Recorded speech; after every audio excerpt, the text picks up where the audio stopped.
Pandora is coming.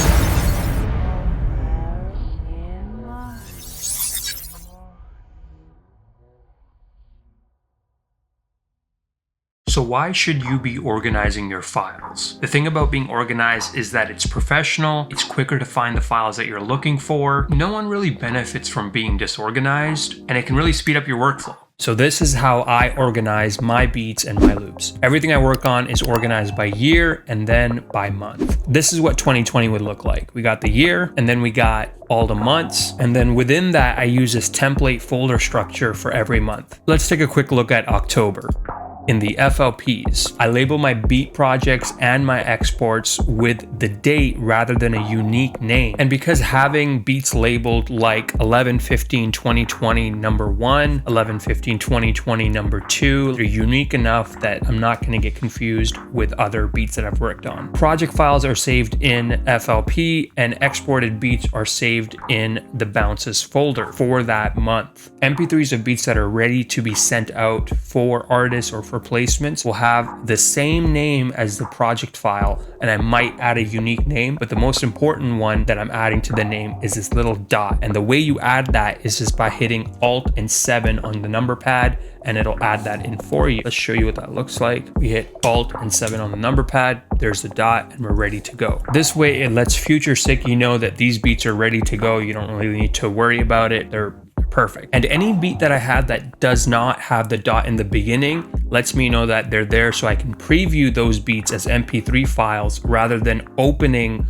random sessions and wasting time for those sessions to load up. Let's check out the loops folder. Loops are labeled in the same way I do the exports of the beats. The only addition here is the BPM and the key if I know it off the top of my head. If you want to be smart with your time, export out the beat that you might want to send out for placements and export out just the loop or the melody by itself so that you can send it out to the homies for collaborations, and you never know which one might get picked up first. Next we got are the stems and the recordings. Now when it comes to stems, I don't often send these out, but when I do and an artist requests them, they get put into this folder for future SIKKY if he ever needs them. This is what those look like. You see how they're labeled by the date, the person that I made it with, the beat name, the BPM, straightforward stuff. And bonus point, if you really want to get brownie points with your artist or your artist engineer, label your files as nicely as you can. Check this out. We got a folder for the stems, very nice and pretty, labeled with the name of the beat and all the other tracks, whatever they may be called. And then we have a folder for the full arrangement. So your master, same thing, quickly reference good things, just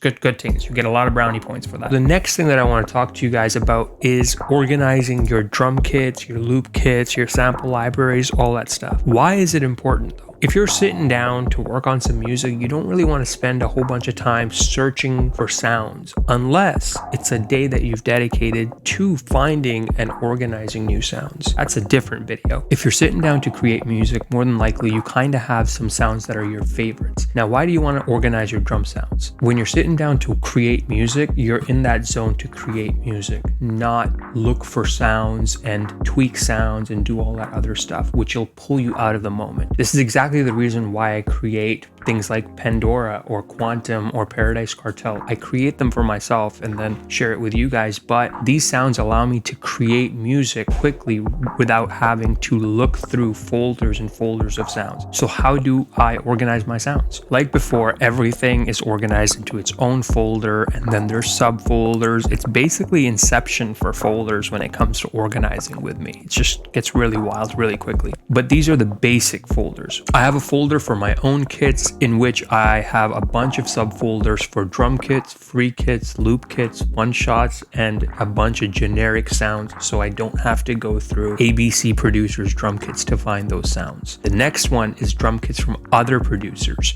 So in this one, I have organized it into drum kits and drum MIDIs, drum kits folder, and in this I have a bunch of subfolders named after producers who have made those specific kits. For example, here I have Cody's drum kits, a bunch of his. Shout out to Cody. A bunch of kits from Decap. All of his kits are properly organized. Make sure to check out his volume 9 on Splice. It's amazing. And we got Relic, cymatics. I dive into this folder when I'm not sure what I want, but I want to kind of make some interesting different stuff and just experiment. I go through everyone's different packs and I make a collage of sounds and music, which is again another different video, but really cool. Now, when it comes to loops and samples, companies like Cymatics will sometimes release kits with drum sounds and melodies. I try not to separate those folders because chances are companies like that will spend a lot of time creating sounds that are dedicated and have that feel of the rest of the pack. So if it's a Cymatics lo-fi pack, it'll have lo-fi sounds in it. Or if it's a trap hip hop pack,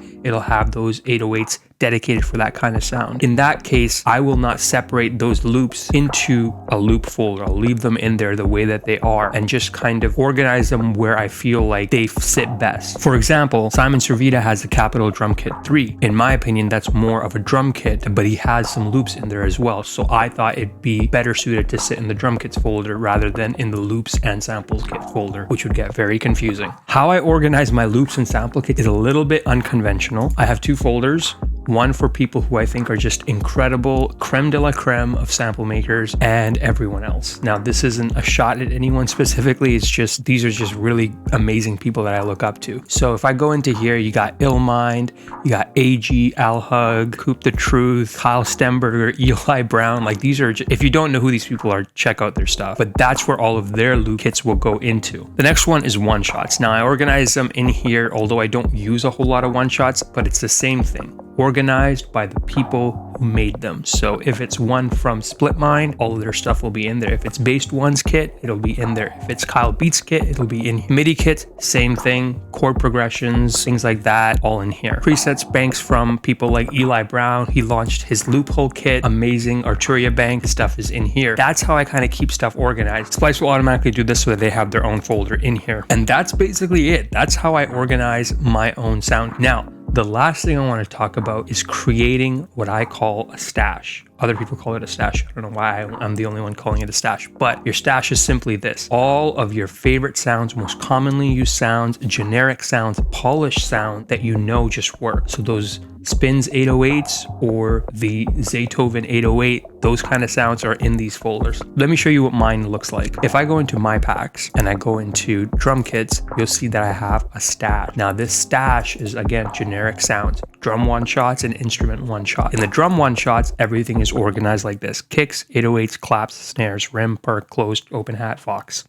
Mouthful, but it works for me. If I go into 808s, I have long and short. And now, because of the new trend of using those Zaytoven 808s, there's going to be a new folder in here called delayed 808s with that slight kick offsetness. I don't know how to describe it, but it's cool. Then we have the snares. Snares, I do something interesting here where I categorize those sounds by the producer who I hear using those kinds of sounds. For example, here is the 808 Mafia snares.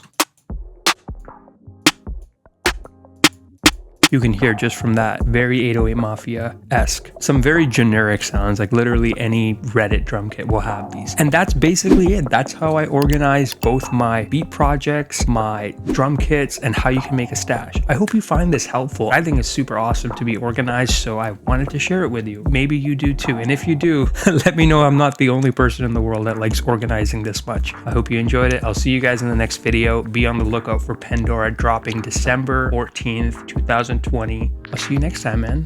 Peace.